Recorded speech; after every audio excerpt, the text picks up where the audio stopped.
Título de hoje, eu quero intitular essa mensagem como Proteja o Fogo. Será que tem pentecostal aqui que pode repetir comigo? Diga: proteja o fogo. Levítico 6, versículo 8, a Bíblia diz assim: o Senhor disse a Moisés: dê este mandamento a Arão e aos seus filhos. Esta é a regulamentação acerca do holocausto.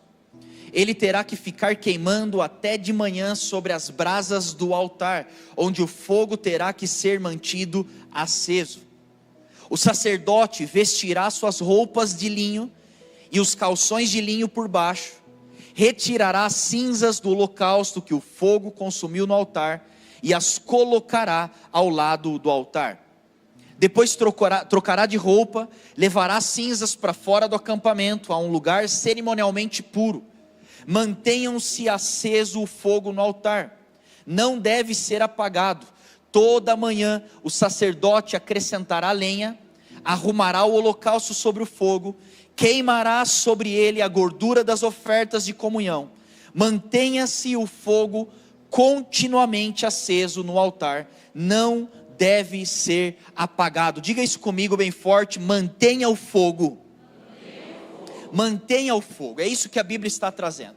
Sabe, eu não sei você, mas eu estou num desafio de ler a Bíblia toda ao longo de 2025. Quantos aqui vão ler a Bíblia toda em 2025? Profeticamente, vai, porque tem uns que já desanimaram, mas vai, profeticamente você declara em nome de Jesus. Levanta sua mão se você vai ler a Bíblia toda. Tá bom, o Espírito Santo tirou um print agora com o seu nome e ele vai te cobrar em dezembro, tudo bem? Lá no Natal ele vai te lembrar disso. Mas eu lembro bem porque a leitura bíblica, na minha casa, onde eu nasci, nunca foi uma coisa opcional. Então, desde o momento que eu comecei a ler, eu não sei com quantos anos uma criança começa a ler, eu já não sei mais dessa informação. Mas eu sei que, bem quando eu comecei, a primeira coisa que meu pai me deu foi uma Bíblia. A primeira Bíblia para criança. Já viu essa Bíblia? Quantos aqui tiveram essa Bíblia? Você sabe o que eu estou falando. E aí ele me deu, e ele me fazia ler todos os dias. E ele sempre estabelecia algumas metas. Olha, você não levanta enquanto você não lê uma página, 2 páginas. Quando eu pulei para a Bíblia de adulto, eu já me achava muito crente. E aí ele falou: olha, agora você tem que ler todos os dias 6 capítulos por dia. Você só levanta quando você lê 6 capítulos por dia. Então, desde a minha infância, eu sempre tive a recorrência de ler a Bíblia. Que por sinal, para mim, hoje eu reconheço que foi muito bom. Porque eu criei o hábito de ler a palavra de Deus todos os dias. Mas vamos confessar os nossos pecados uns aos outros, porque tinha alguns momentos que eu confesso, que principalmente quando eu estava no começo do ano, lia Gênesis, muito legal a história, incrível, história gostosa de ler, começo de ano. Êxodo, você fala, incrível essa história, mas geralmente chegava Levítico, a gente pulava. É ou não é verdade? Deus estava vendo você pulando Levítico, porque começam umas histórias que você fala: cara, o que é isso que está acontecendo? Entregue as ofertas, agora sacrifique a pomba, e aí você entrega os cereais, aí você entrega a oferta parcial, aí você vai lendo aquilo, e aquele negócio repetindo, e eu falava: eu não vou ler isso aqui, o que isso tem a ver comigo? Agora, justamente, nesses momentos que o Espírito Santo começou a falar ao meu coração, e hoje eu quero trazer alguns ensinamentos em cima de Levítico 6, que nunca mais você vai olhar para Levítico da forma que você olhou até hoje, amém? A partir de hoje você vai gostar de Levítico, e eu quero provar isso. Quando nós olhamos para o livro de Levítico, entenda que Levítico é um livro onde Deus estabeleceu algumas verdades para nós. Só deixa eu dar um pouquinho do contexto histórico em cima disso. O povo de Israel, vocês lembram, como escravos, mais de 400 anos, eles saem do Egito, eles caem no deserto em direção à terra prometida. E pensa, eles não tinham bons costumes, bons hábitos, eles não temiam a Deus, eles nem conheciam a Deus direito, e de repente eles caem no deserto, onde Moisés está dizendo: olha, nós temos um Deus e nós vamos cultuar esse Deus. E eles estão falando: mas o que é isso, cultuar a Deus? E Deus então começa a estabelecer alguns padrões de como esse povo deveria cultuar ao Senhor. Vai acompanhando o raciocínio comigo. E ele estabelece Levítico. Tanto que você, quando olha para Levítico, 1, 2, 3, 4, isso vai subindo. Praticamente cada capítulo de Levítico é uma oferta que o povo poderia fazer a Deus, como uma representação de um relacionamento com o Senhor. que por sinal é uma outra mensagem que a gente pode só falar sobre isso, mas o que cada oferta representa na nossa comunhão com o Senhor. Aí você pega a oferta, por exemplo, a oferta parcial, que você cortava um cordeiro no meio, oferecia metade, a outra metade você se alimentava. O que simboliza isso? Simboliza que o Espírito Santo quer estar dentro da sua casa. E cada capítulo vai representando um tipo de relacionamento que nós podemos ter com o Senhor. Está claro até aqui? Então quando você olha para aquilo, não olha somente para o contexto da época, mas observe o que o Senhor está gerando através dessa mensagem. E ele vai discorrendo vários tipos de oferta, tipos de conexão com o Senhor, até o momento onde eles chegam em Levítico 6. Até para muitas pessoas, pode parecer Levítico 6 isolado do contexto que estava antes e depois.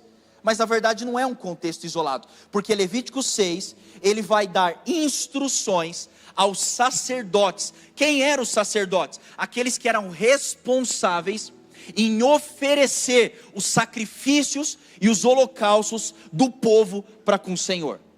Eles tinham a responsabilidade. Então, entre linhas, é como se eles fossem a ponte, o sacrifício iam através do trabalho deles. E Deus vira e diz: eu creio numa restauração do nosso relacionamento. Agora, que fique claro que existe uma maneira como vocês vão se relacionar comigo. Levítico 6 então, ele começa a narrar a maneira que deveria acontecer os holocaustos. Especialmente nesse capítulo, ele vai relatar algo chamado holocausto contínuo. Fala comigo, holocausto contínuo. O que era o holocausto contínuo? Era um momento onde eles deveriam oferecer um sacrifício que não parava. Então o fogo ficava aceso 24 horas, representando a presença de Deus, e eles ofereciam os sacrifícios ao Senhor. Agora olha que interessante, porque o holocausto contínuo era necessário, primeiro, você oferecer o sacrifício pela manhã e na viração do dia. 2 vezes por dia você tinha que oferecer algo ao Senhor. Outra coisa, então eu já disse, o fogo não poderia apagar, eles deveriam oferecer 2 vezes por dia o sacrifício. Terceira coisa, geralmente o holocausto contínuo tinha que ser oferecido um cordeiro de até 1 ano sem defeito. Por exemplo, quando eu criei ovelha, porque eu criei ovelha, eu comecei a comprar várias ovelhas, porque eu queria ter experiência do que Deus estava falando na Bíblia. Verdade, o pessoal ele ri, eu falo as coisas, o pessoal dá risada, mas é verdade. Aí eu comprei na época 50 ovelhas, e eu comecei a criar essas ovelhas, e dá muito trabalho a ovelha, e depois é outra coisa que a gente só pode falar sobre isso, porque Deus nos relaciona com ovelha, tem bastante verdade por trás disso. Compra uma ovelha, você vai entender. E eu descobri, quando eu comecei a criar ovelhas, que a melhor carne da ovelha era do cordeirinho, até 1 ano de idade, essa era a carne A. Então quando eu queria vender, eu tinha que vender até 1 ano, depois de 1 ano já perdi um pouco o valor. E eu percebia que existe valor nesse sacrifício contínuo, porque era ao cordeiros de 1 ano, sem defeito. E Deus ele estabelece, existem verdades, e muitas vezes nós estamos olhando para o texto de Levítico, e nós estamos falando, o que eu tenho a ver com isso? Cordeiro de 1 ano, 2 vezes por dia, holocausto contínuo, fogo 24 horas, mas eu quero trazer para você a direção que nós precisamos ler a palavra de Deus na sua profundidade, e entender o que isso tem a ver comigo. E eu trago algumas revelações, você está anotando, anote, o que o holocausto contínuo tem a ver comigo e com você. Primeiro, a Bíblia vai falar que o altar deveria ter o fogo aceso 24 horas, ou seja, esse tipo de oferta demonstrava a necessidade de nós termos uma comunhão com o Senhor, não em um evento isolado, mas 24 horas do nosso dia. Por isso ele dizia holocausto contínuo. Outra coisa, a Bíblia vai dizer que esse holocausto precisava ser feito 2 vezes ao dia, representando as virações. O que isso tem a ver comigo e com você? Que o nosso contato e a nossa comunhão com o Senhor precisa acontecer ao longo do nosso dia, dia após dia, sem cessar. Terceira revelação, o holocausto contínuo. A Bíblia diz que o cordeiro precisava ser colocado inteiro. Em muitos outros momentos, o sacrifício que eles faziam a Deus poderia ser parcial. Mas no holocausto contínuo, Deus pedia: ofereça o cordeiro inteiro. Por quê? Aí você fala: o que isso tem a ver comigo? Esse holocausto contínuo representa uma comunhão minha e sua com o Senhor, que não pode ser de forma parcial, mas tem que ser de forma integral. O que Deus está dizendo é: se você quer oferecer algo bom para mim, será que você pode oferecer a sua vida por completo e não só parcial dela? Eu não quero só o seu coração, eu não quero só a sua mente, eu não quero só o seu talento, as suas mãos, mas será que você pode entregar tudo? E a última coisa que nós aprendemos com o holocausto contínuo, a Bíblia diz que tinha que ser um cordeiro sem defeito, de até 1 ano. Lá na frente nós vamos entender, então preste atenção. No Velho Testamento, esse cordeiro representava a comunhão com o nosso Deus. Então, através de um cordeiro sem defeito, eu sacrificava aquilo para que eu pudesse então adorar ao Senhor. No Novo Testamento nós percebemos que tudo isso que estava acontecendo no Velho Testamento, na verdade estava apontando para o Novo, onde Deus iria dizer: vocês antigamente, para ter acesso a mim, a minha presença, ofereciam um cordeiro, mas agora eu envio o meu filho como um cordeiro perfeito, sem pecado, para que você tenha acesso à minha presença de forma ilimitada. Por isso você tem que começar a olhar para aquilo que Deus coloca na palavra e não ler de forma superficial. Então ele preparava o holocausto, ele entregava todas as ofertas de forma tão impressionante, mas tinha um terceiro elemento, e esse elemento era algo chamado fogo. Diga comigo: fogo. Olha que interessante isso, porque quando Deus ele instrui Moisés, Arão e os seus filhos em como eles deveriam trabalhar dentro do tabernáculo, trabalhar dentro das oferendas, das ofertas e dos holocaustos, ele até então não tinha falado nada sobre o fogo. Acenda o fogo, comece o fogo. Por quê? Olha que interessante isso, porque quando nós pulamos de Levítico 6, lá para Levítico 9, nós vamos ver a verdade que Deus, ele pede para que o povo, na verdade os sacerdotes, cuidassem do altar, e sustentassem o que Deus iria fazer. Mas a Bíblia também vai dizer que o próprio Deus é que era responsável em enviar o fogo naquele altar e iniciar aquilo que Deus estava fazendo. Olha o que diz em Levítico 9, versículo 24, não precisa abrir, só escute. Saiu fogo da presença do Senhor e consumiu o holocausto e as porções de gordura sobre o altar. Ao verem isso, todo o povo gritou de alegria, prostrou-se com o rosto em terra. Nós vemos que dentro dessa história toda, Deus estava falando: existem responsabilidades sobre vocês, mas o fogo, quem começa sou eu. Sabe o que é interessante? Quando eles começam a sustentar aquele holocausto contínuo, Deus vem no meio da sua presença de forma literal e envia um fogo no altar, e o fogo é iniciado pelo Senhor. Aí você fala: como assim? Exatamente, quem inicia o fogo é o Senhor. E o convite do Senhor para nós é: será que você pode entender o que representa esse fogo? O que representava esse fogo no altar? Eu estou oferecendo o holocausto, mas o Senhor está mandando fogo. O que representa esse fogo? E eu quero dizer para você, o fogo então representa a presença manifesta de Deus dentro das nossas vidas. O que o Senhor está falando é: eu estou enviando algo, ou eu estou fazendo algo em você, a minha comunhão, o meu toque, a minha transformação, é minha responsabilidade. Só que mediante o fogo que eu estou colocando na sua vida, a pergunta do Senhor é: será que você consegue gerenciar e proteger esse fogo, para que esse fogo não se apague? Deus nunca disse que era responsabilidade nossa iniciar o fogo, mas Deus disse: eu começo o fogo e eu coloco na sua mão a responsabilidade de proteger aquilo que um dia eu comecei. O que isso simboliza na prática para nós? Quantos aqui foram tocados pelo Senhor ao longo da sua trajetória em fé? Quantos foram alcançados pelo Senhor e por aquilo que Ele pode fazer através do seu sacrifício? Quantos aqui foram abençoados, direcionados, transformados através do impacto desse fogo do Senhor? Diga amém.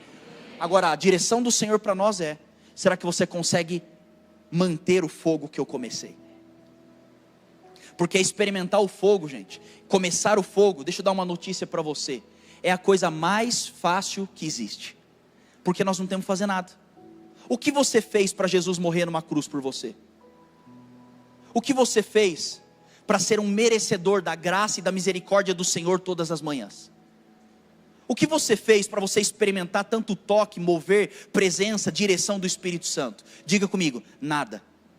Porque o Senhor envia o fogo, mas o Senhor nos alerta e nos direciona. Da mesma forma que eu estou sendo fiel em enviar esse fogo na sua vida, eu te dou a responsabilidade agora.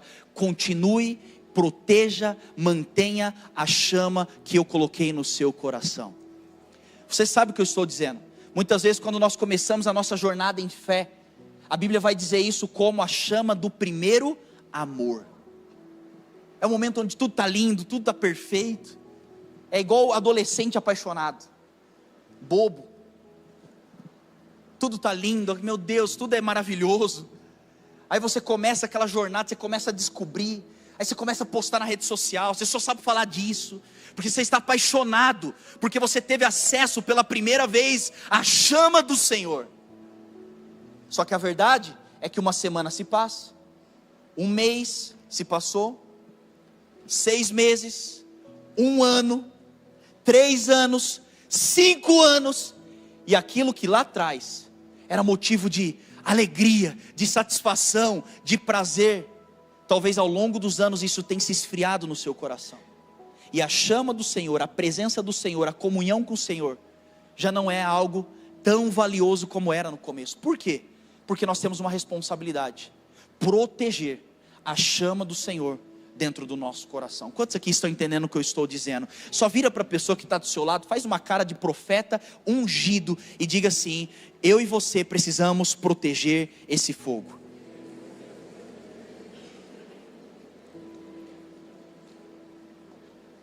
Seide, se essa chama, ou se esse fogo é a presença de Deus, é a comunhão com o Senhor, a segunda pergunta que fica então é: como eu posso proteger esse fogo?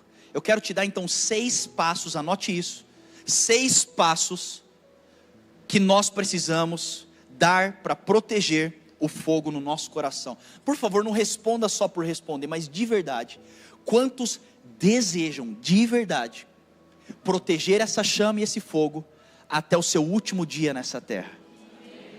Quantos querem terminar a sua trajetória nessa terra intactos na presença e na comunhão com o Senhor? Diga amém. Se você deseja isso, assim como eu desejo, eu quero incentivar você, anote isso, 6 passos para proteger o fogo. Primeiro passo, está em Levítico capítulo 6, versículo de número 9. Abra sua Bíblia comigo, eu quero que você leia isso comigo.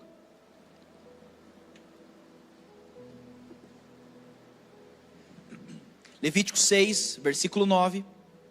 Dê este mandamento a Arão e a seus filhos. Esta é a regulamentação acerca do holocausto.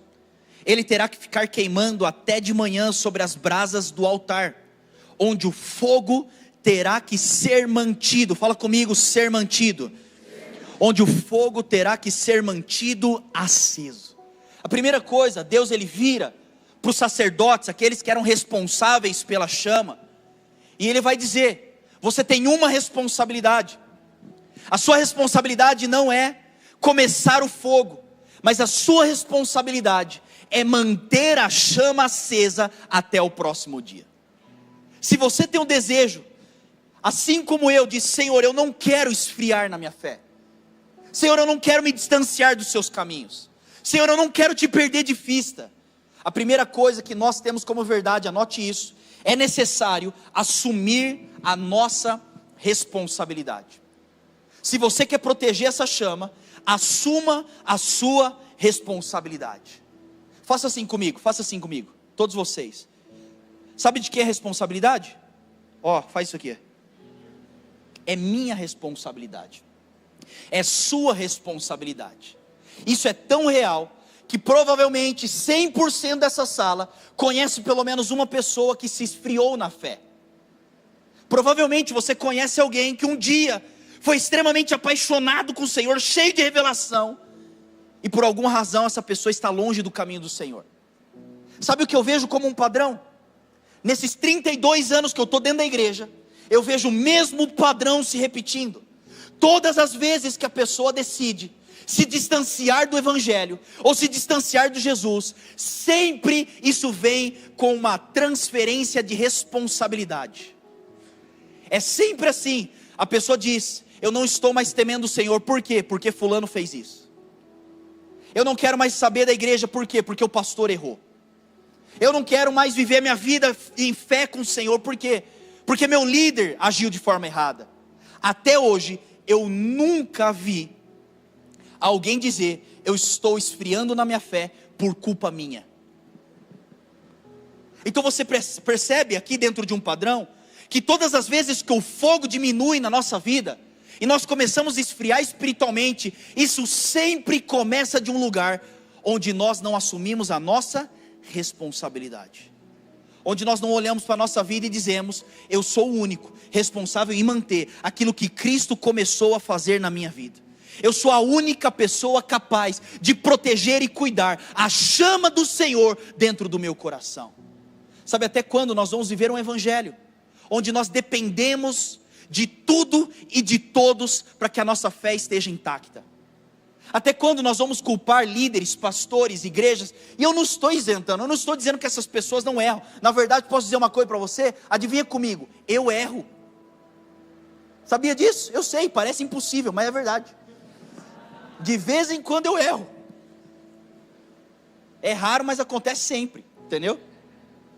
Você tem que entender, gente, que a nossa fé não pode estar enraizada e baseada nas circunstâncias ou nas pessoas que nos cercam, mas ela precisa estar dentro da nossa responsabilidade. O que eu estou fazendo? Porque o que eu mais vejo são pessoas chegando na igreja e dizendo: nossa, esse culto não está legal, né? Mas a pergunta é: como que está o seu culto individualmente dentro da sua casa? Não, porque, não sei, né, essa palavra aí está mais ou menos. Tá bom, e quanto tempo você está lendo a palavra do Senhor? Porque muitas vezes nós temos a facilidade de transicionar ou de terceirizar algo que Deus nos deu como responsabilidade. Deus vira para o sacerdote e vai dizer: é sua responsabilidade, mantenha a chama acesa, permaneça com a chama acesa. Ninguém pode fazer isso por você. Sabe, às vezes eu fico pensando: como seria a minha vida se todas as pessoas que eu conheço, que eu admiro, que eu tenho proximidade, abandonassem a fé? Todo mundo abandonou e começou a falar: não tem nada a ver, gente, agora a fé nossa é outra, é B. Será que eu permaneceria intacto, mesmo que todos os lugares que eu vou, todas as pessoas que eu conheço abandonassem a fé? Eu tenho que começar a olhar e dizer: é minha responsabilidade. E se eu falar para você que a sua fé, o fogo dentro de você, não é responsabilidade da sua igreja, não é responsabilidade do seu cônjuge, não é responsabilidade dos seus pais, a responsabilidade é minha, é nossa responsabilidade. Então, se nós queremos que o fogo não se apague, eu preciso assumir a minha responsabilidade. Sabe, gente, nós temos que parar de cobrar fogo no culto, se na verdade eu não tenho lenha dentro do meu quarto. Eu tenho que começar a parar de dizer: olha, eu espero tanto, olha, eu venho aqui. Gente, de verdade, tem gente que dá um trabalho para o pessoal do Alto Monte que não está escrito, porque o cara é uma pedra de gelo e ele espera que o Alto Monte te derreta. E o Senhor está te falando: tem nada a ver, meu irmão. Se você já chega pegando fogo, não precisa nem de ninguém cantando, é um toque nesse lugar que você já está, uau, porque é minha responsabilidade. Será que você pode dizer isso bem forte? Diga: é minha responsabilidade. Ainda Levítico 6, versículo 9, a Bíblia vai dizer: dá ordem a Arão e seus filhos, dizendo: esta é a lei do holocausto.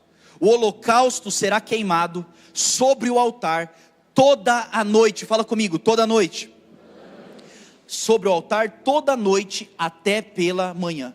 O fogo do altar arderá nele. Segunda coisa, a Bíblia diz, Deus dizendo para Moisés e para Arão: vocês têm uma responsabilidade de manter essa chama acesa durante todos os dias e durante todas as noites. Talvez sua pergunta é: mas o que representa eu permanecer essa chama acesa durante a noite?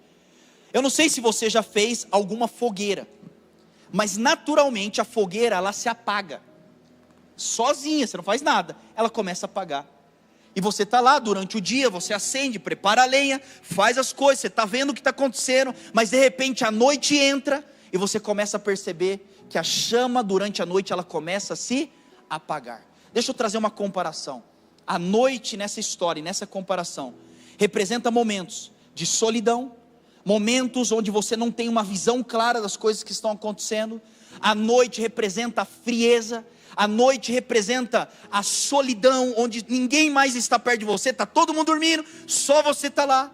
A noite, e Deus vira e diz: você tem uma responsabilidade de manter essa fogueira, essa chama acesa, inclusive durante a sua noite. Se você está anotando, anote. Segunda coisa, se queremos proteger a chama, não deixe o fogo se apagar na escuridão.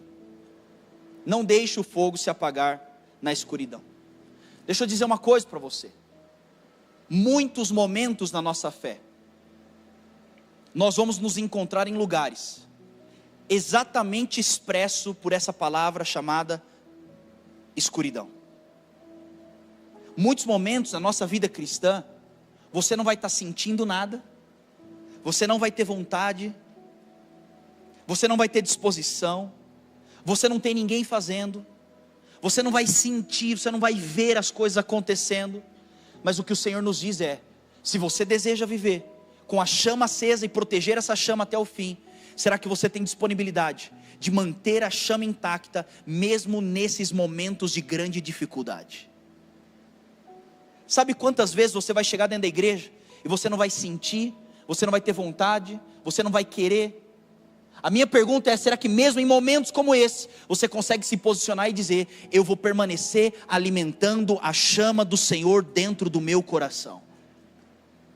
Eu não quero viver o evangelho, eu não estou forte o suficiente, eu estou sozinho, eu estou sendo incompreendido, e o Senhor está dizendo: mas a chama importa para você, a minha presença importa para você. Então será que você consegue se posicionar e dizer: eu vou manter isso intacto, mesmo nessas estações de escuridão da minha vida? Sabe, talvez você está sentado aqui hoje e exatamente é assim que você se encontra, em momento de escuridão, sem saber a saída. Você já passou por isso, gente? Ou só eu que passo isso de vez em quando? No momento que você olha e você fala: cara, não tem nada encaixando, alguma coisa está fora do lugar, você não encontra saída, as coisas saem da nossa mão como água, escorre pela nossa mão. Você fala: o que é isso? Sabe o que Deus nos chama? É continuar, manter e permanecer intacto na nossa busca ao Senhor, mesmo que nós não estamos vendo nada. Sabe quantas vezes você vai passar por dificuldades desse tipo ao longo de sua trajetória? Muitas. Agora, o que não pode acontecer é a nossa vida na fé, em Cristo, ser estabilizada por aquilo que nós estamos vivendo como circunstâncias ao nosso redor. Mantenha a chama, mesmo que você esteja cansado, em crise, com problemas, com dificuldade, mantenha. Sabe qual é a boa vantagem disso? Porque momentos de escuridão é o momento que você quer tudo menos buscar o Senhor. Só que é no momento da escuridão onde a luz de Cristo pode brilhar de uma melhor forma na sua vida. Onde é que a luz brilha melhor? Durante o dia ou durante a noite? Muitas vezes nós não queremos na dificuldade, mas são nesses lugares que você vai experimentar os melhores milagres, as respostas mais sobrenaturais, as direções mais incríveis da parte do Senhor. São momentos como esse, que você não para de buscar, que o Senhor vai expressar aquilo que Ele pode fazer na minha vida e na sua vida. Se você recebe isso, diga amém. Pula comigo lá para Levítico capítulo 6, versículo agora 10. Levítico 6, 10. A Bíblia diz assim, acompanha a leitura: o sacerdote vestirá suas roupas de linho e os calções de linho por baixo, retirará as cinzas do holocausto que o fogo consumiu no altar e as colocará ao lado do altar. Quero reforçar: retirará as cinzas do holocausto que o fogo consumiu no altar e as colocará ao lado do altar. Terceira coisa, Deus vira e diz: se você quer proteger, quantos aqui querem proteger o fogo do Senhor no seu coração? Diga amém. Deus vira e vai dizer para o sacerdote: se você quer proteger o fogo, você vai colocar as suas vestes, você vai até onde está o altar pegando fogo, e a Bíblia dá uma direção muito clara e muito profunda: retire as cinzas. Retire as cinzas daquilo que já foi queimado, para que você coloque lenha nova naquilo que o Senhor está fazendo. Terceira coisa, anote isso aqui por gentileza: se nós queremos proteger o fogo, libere o altar para o novo do Senhor. É crucial você abrir espaço para o novo do Senhor. Quantos querem o novo do Senhor sobre a sua vida? A nova relação, nova direção, a nova bênção, a nova estratégia, o novo avivamento do Senhor sobre você. Sabe como você vive isso? A partir do momento onde você se coloca à disposição de retirar as cinzas para você abrir espaço. Quantos aqui são bons churrasqueiros? Mas só se você é bom de verdade. Levanta a mão, que essas pessoas você tem que pegar amizade. Levanta a mão, bom churrasqueiro. Tá bom, eu gravei o rosto, tá? Esses daí que eu quero. Se você é um bom churrasqueiro, você já passou raiva, assim como eu, em você ir na casa de um amigo, fala: vamos fazer um churrasco? Vamos fazer lá em casa. E aí seu amigo abre a casa, a churrasqueira está lá no fundo, vai lá buscar a churrasqueira. Na hora que ele te entrega a churrasqueira, para você agora expressar a sua arte, né? Porque é uma arte aquilo que você faz. Na hora que ele te dá a churrasqueira velha, e quando você vai preparar o fogo, tem 15 camadas de churrascos antigos de cinza. Você já viu isso? É horrível. O negócio está até duro lá, assim, então assim, ó.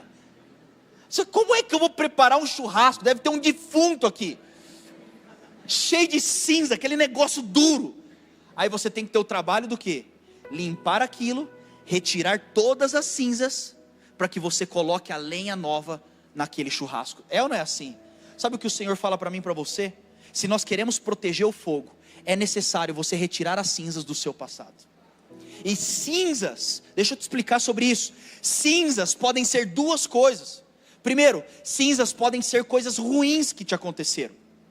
Traumas, traições, problemas, dificuldades. E vamos ser sinceros, gente, tem coisa que bate na nossa vida, que marca a nossa vida para o resto da vida. Só que Deus está falando: eu quero acender uma nova chama em você. Só tem um problema, meu irmão: você está lotado de cinza do seu passado. Você está com seus traumas lá assim, ó. Você está igual aquela grelha velha que não limpa, churrasco, e dizem que aquilo lá que é o tempero verdadeiro, que é a gordura de 15 churrascos. Deus está falando: limpa isso, tire as cinzas para que eu coloque algo novo. E deixa eu ser sincero, tem muitas pessoas que são genuínas a pedir ao Senhor: Senhor, eu quero algo novo, eu quero uma chama nova do Senhor. Só que Deus está falando: meu irmão, você está lotado de coisa do seu passado, seus traumas, as suas mentalidades, as suas feridas, os seus achismos, seus argumentos. Você é muito cabeçudo. Não tem espaço nessa cabeça sua para eu colocar um novo nível de revelação sobre você. O que o Senhor diz para a gente é: tire as cinzas. Agora, cinzas podem ser coisas ruins, como podem ser coisas que nós experimentamos com o Senhor no nosso passado, e nós achamos que essas são as experiências únicas que podemos ter com o Senhor. Talvez você está sentado aqui e você vai dizer o seguinte: não, porque 2002, aquilo foi uma experiência com o Senhor. Não, porque quando eu era jovem lá, 94, aquilo foi um avivamento. Não, porque hoje não se faz igreja. O que é isso aqui? É igreja? Isso aqui não é igreja. Igreja eu sei fazer, porque eu vivi lá. E deixa eu te explicar, pode ser que você viveu muita coisa com o Senhor, e eu dou glória a Deus pelas suas experiências com o Senhor, mas até quando as experiências com o Senhor do seu passado vão ser impedimento para as novas experiências do Senhor no seu futuro? O Senhor está falando: beleza, você teve experiência, agora tudo bem, valoriza isso, honra o Senhor, mas tira as cinzas e coloca espaço para algo novo que eu quero fazer. Você sabe qual é o maior inimigo do próximo avivamento? O último avivamento não é Satanás, porque eu nunca vi alguém dizendo: eu não quero um novo avivamento, hein? Por quê? Porque Satanás está fazendo aqui. Mas todas as vezes nós perdemos os novos avivamentos, porque nós estamos padronizando o agir do Senhor com o último avivamento que nós experimentamos. Aí você olha Deus fazendo algo novo, você fala, não, isso aí não é Deus, porque eu sei o que Deus fez. Tire as cinzas. Quais são as coisas do seu passado que você tem que tirar agora? E dizer, Senhor, eis-me aqui, eu abro o meu coração e estou disposto a viver o novo do Senhor. Quantos estão entendendo isso? Eu e você precisamos abrir espaço para viver o novo do Senhor. Vira para a pessoa que está do seu lado aí, mas fala isso com um sorriso no rosto, fala assim, está na hora de você tirar algumas cinzas.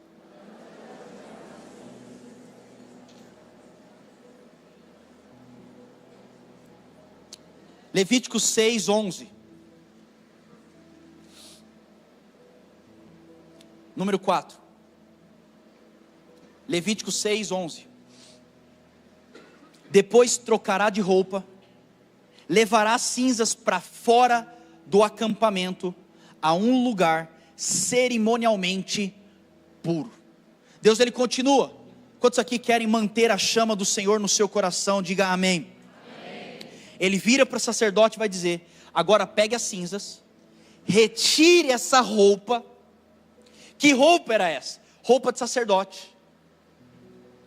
Tire essa roupa de sacerdote, pegue as cinzas e saia do arraial. Diga comigo, vestimenta. Arraial.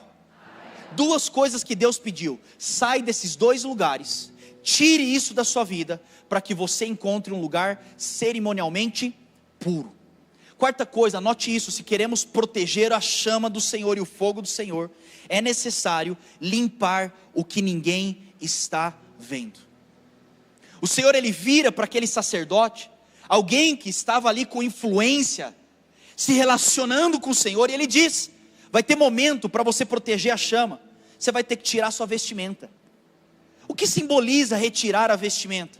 Retirar as vestes simboliza, tira a aparência, tire o seu título, tire a sua posição, tire a performance, se mostre agora vulnerável, porque imagina só, é ou não é um ambiente de extrema vulnerabilidade você está sem roupa?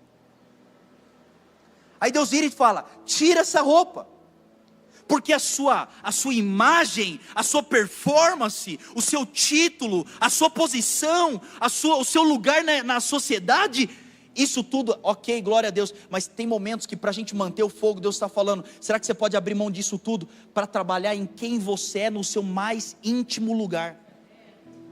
Se nós queremos manter o fogo, deixa eu explicar para você, Deus está nos dizendo, todos nós dentro dessa sala, temos várias coisas, que nós precisamos trabalhar diante do Senhor.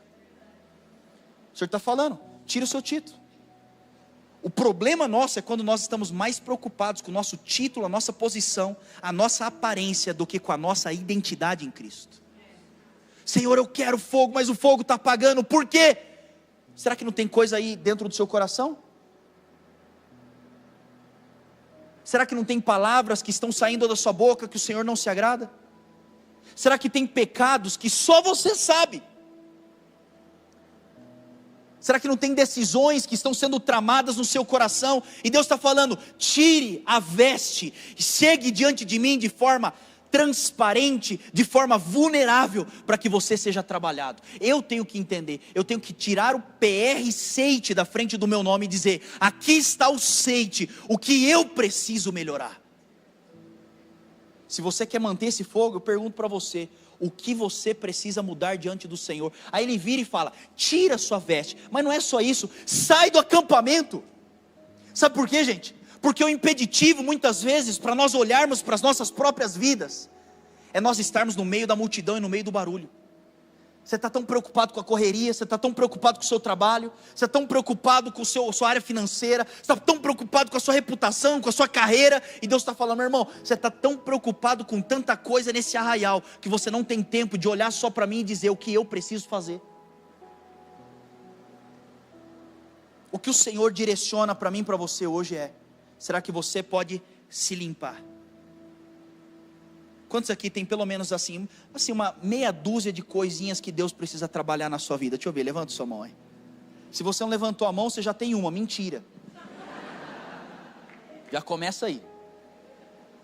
Nós precisamos limpar o que ninguém está vendo.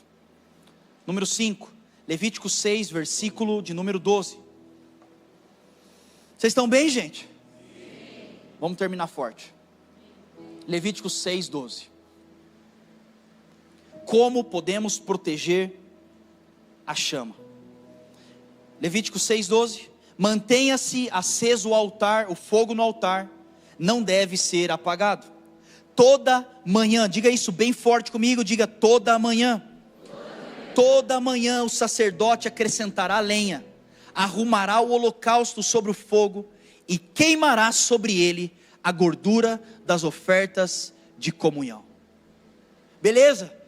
Vocês são sacerdotes, vocês estão protegendo a chama no altar. Você assumiu sua responsabilidade, não deixou o fogo apagar na escuridão, liberou o altar, liberou espaço para o novo, limpou o que ninguém estava vendo. Mas e agora? O que Deus direciona para mim e para você? Quantos querem proteger esse fogo do Senhor? Diga amém novamente. Quinta coisa, ele vai dizer: coloque lenha todo dia. Coloque lenha todo dia. Ele vai dizer: toda manhã o sacerdote acrescentará lenha e arrumará o holocausto sobre o fogo e queimará sobre ele a gordura das ofertas da comunhão. Todo dia, diga comigo, todo dia. Eu gostaria muito de dizer para você, que para você ter uma vida constante com o Senhor, para você ter uma jornada de fé sobrenatural, era simplesmente você dar 3 voltinhas, 2 batidas no pé e um aplauso e o Senhor descia. Seria muito mais fácil. Mas deixa eu te dar uma notícia, não é assim. A maneira que o Senhor mantém o fogo no nosso coração é algo chamado disciplina. Todo dia. Eu gostaria de falar outra coisa, porque pensa em algo difícil, algo chamado disciplina. O Senhor está falando: será que você pode todo dia colocar lenha naquilo que eu estou fazendo?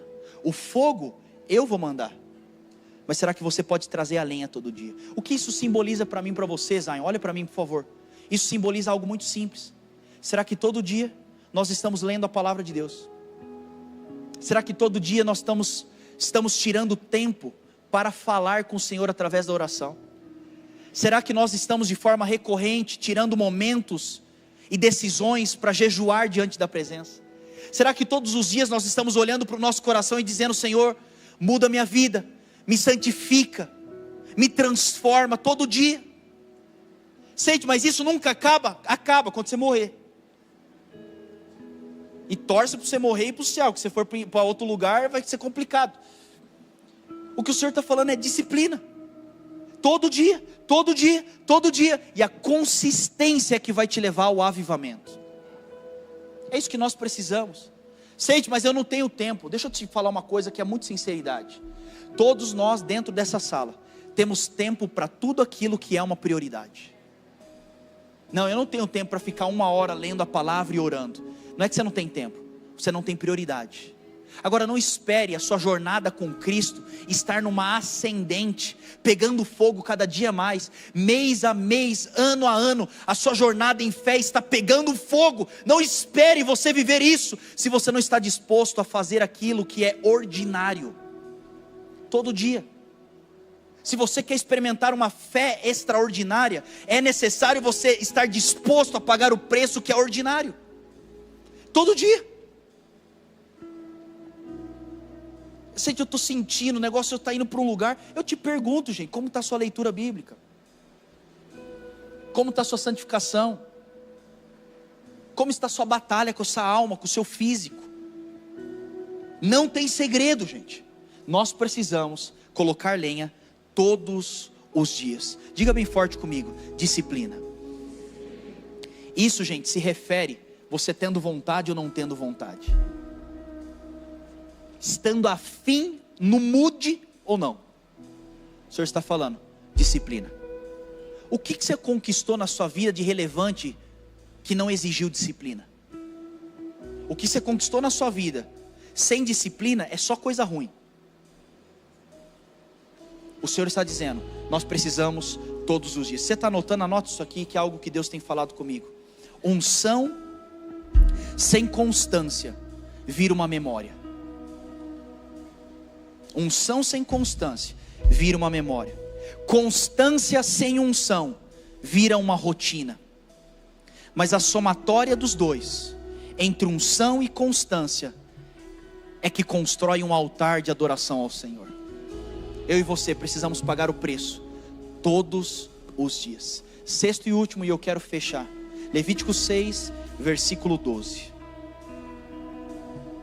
Toda manhã o sacerdote acrescentará lenha, arrumará o holocausto sobre o fogo e queimará sobre ele a gordura das ofertas de comunhão. Diga comigo, a gordura das ofertas.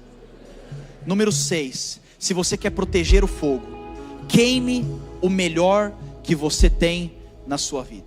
Olha o que a Bíblia vai dizer: não é necessário você entregar ao Senhor somente consistência, porque talvez você hoje está na jornada com o Senhor e está dizendo: cara, eu estou fazendo a minha parte, eu estou orando, eu estou lendo, eu estou vindo à igreja, eu estou participando de um link, eu estou voluntário, olha quanta coisa eu estou fazendo. O Senhor está falando: glória a Deus pela sua vida, nós honramos ao Senhor por você, mas se nós queremos experimentar um novo nível com o Senhor, é exigido de nós também um novo nível de entrega. Sabe, gente, eu não quero ser radical aqui, mas não tem como não ser radical. O que nós temos que ter um entendimento é que, se queremos viver o maior milagre e plano do Senhor sobre as nossas vidas, nós temos que estar dispostos a queimar e a entregar também o nosso melhor ao Senhor Jesus. Vamos ser sinceros? Quer ver só um teste? Quantos aqui querem viver tudo o que Deus tem para a sua vida e para a sua casa? Levanta a mão e diga amém. Tá bom, agora eu te faço a pergunta: quantos, não precisa responder, estão dispostos a entregar tudo que você tem? Porque nós estamos diante do Senhor falando: Senhor, eu quero mais do fogo, eu quero mais da revelação, eu quero o milagre, eu quero a resposta, eu quero a saída. Mas o que nós estamos entregando? O que nós estamos entregando? Não, mas eu sei que você não está entendendo, eu estou devolvendo o dízimo. E Deus está falando: quando é que eu posso usar 100% dos meus recursos para expandir e construir o que eu quero construir? Não, Seite, mas eu estou abrindo a minha casa para um link, 1h30 por dia. Glória a Deus por isso. Mas Deus pergunta para você: quando é que eu posso usar a sua casa de forma integral, 24 horas por dia, para expandir aquilo que eu tenho para fazer? Não, Seite, eu estou dando aqui o meu tempo, 2 horas por final de semana como voluntário. Glória a Deus por isso, e você vai colher isso. Agora entenda uma coisa, a pergunta de Deus é: quando você pode entregar todos os seus talentos a mim, para usar exclusivamente para a honra e glória do Senhor? É difícil falar isso e não ser radical, mas a verdade é que muitas vezes nós queremos tudo do Senhor, mas nós não estamos dispostos a queimar a melhor parte da nossa vida. E se Deus chegar aí para você e dizer assim: eu tenho um plano, mas para isso, abra mão de sua vida. Eu tenho um plano, abra mão de sua carreira. Eu tenho um plano, abra mão da sua cidade, abra mão da sua família, abra mão de suas concepções, abra mão da sua alma. E se Deus chegar e falar assim: eu quero algo além para você, mas para isso, queime a melhor parte da sua vida. No final do dia, gente, nunca o Senhor vai nos chamar para um evangelho onde é comodismo, mas o evangelho que nós estamos servindo é entrega, é renúncia, é sacrifício. E Ele está dizendo: será que nós podemos entregar o nosso melhor ao Senhor? E eu sinto no meu espírito, exclusivamente nesse culto, que Deus tem direcionado algumas pessoas que estão aqui a fazer entregas radicais, como você nunca fez antes, para você experimentar coisas que você nunca experimentou da parte do Senhor. Quem faz para Deus o que todo mundo faz, recebe de Deus o que todo mundo recebe.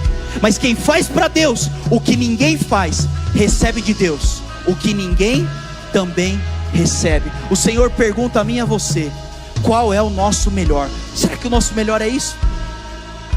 Será que é a nossa melhor adoração? Será que é o nosso melhor culto? Será que é o nosso melhor serviço? Será que é a nossa melhor disponibilidade? O Senhor está nos chamando e dizendo: será que você pode queimar sua própria vida? Eu não só quero um momento, eu quero você por completo. Se você recebe isso, se você crê, diga amém e aplauda ao Senhor Jesus bem forte.